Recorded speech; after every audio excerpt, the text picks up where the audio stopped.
Kitab Kejadian, bab 3 ayat 1 sampai dengan 24. Manusia jatuh ke dalam dosa.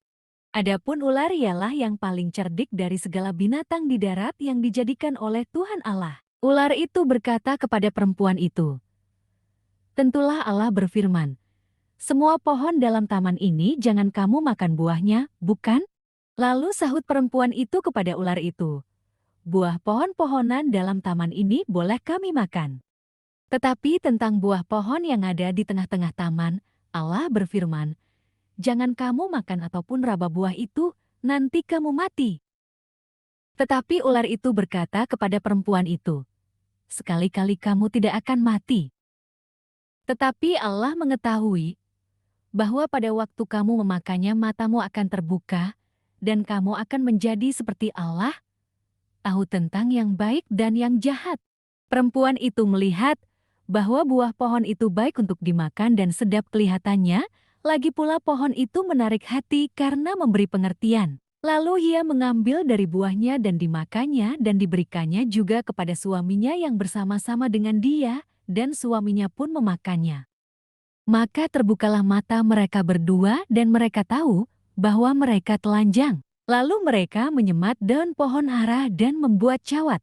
Ketika mereka mendengar bunyi langkah Tuhan Allah yang berjalan-jalan dalam taman itu pada waktu hari sejuk, bersembunyilah manusia dan istrinya itu terhadap Tuhan Allah di antara pohon-pohonan dalam taman. Tetapi Tuhan Allah memanggil manusia itu dan berfirman kepadanya, "Di manakah engkau?" Ia menjawab, "Ketika aku mendengar bahwa engkau ada dalam taman ini, aku menjadi takut karena aku telanjang. Sebab itu aku bersembunyi." Firman-Nya, "Siapakah yang memberitahukan kepadamu bahwa engkau telanjang? Apakah engkau makan dari buah pohon yang kularang engkau makan itu?" Manusia itu menjawab, "Perempuan yang kau tempatkan di sisiku, dialah yang memberi dari buah pohon itu kepadaku, maka ku makan."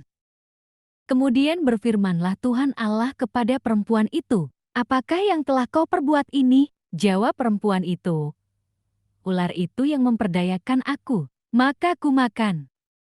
Lalu berfirmanlah Tuhan Allah kepada ular itu, "Karena engkau berbuat demikian, terkutuklah engkau di antara segala ternak dan di antara segala binatang hutan. Dengan perutmulah engkau akan menjalar dan debu tanahlah akan kau makan seumur hidupmu. Aku akan mengadakan permusuhan antara engkau dan perempuan ini, antara keturunanmu dan keturunannya. Keturunannya akan meremukkan kepalamu, dan engkau akan meremukkan tumitnya." Firman-Nya kepada perempuan itu, "Susah payahmu waktu mengandung akan kubuat sangat banyak. Dengan kesakitan engkau akan melahirkan anakmu, namun engkau akan berahi kepada suamimu dan ia akan berkuasa atasmu."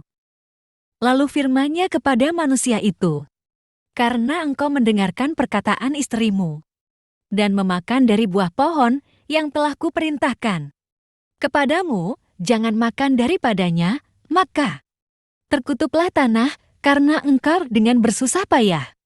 Engkau akan mencari rezekimu dari tanah seumur hidupmu. Semak duri dan rumput duri yang akan dihasilkannya bagimu, dan tumbuh-tumbuhan di padang akan menjadi makananmu. Dengan berpeluh engkau akan mencari makananmu, sampai engkau kembali lagi menjadi tanah, karena dari situlah engkau diambil, sebab engkau debu, dan engkau akan kembali menjadi debu." Manusia itu memberi nama Hawa kepada istrinya, sebab dialah yang menjadi ibu semua yang hidup.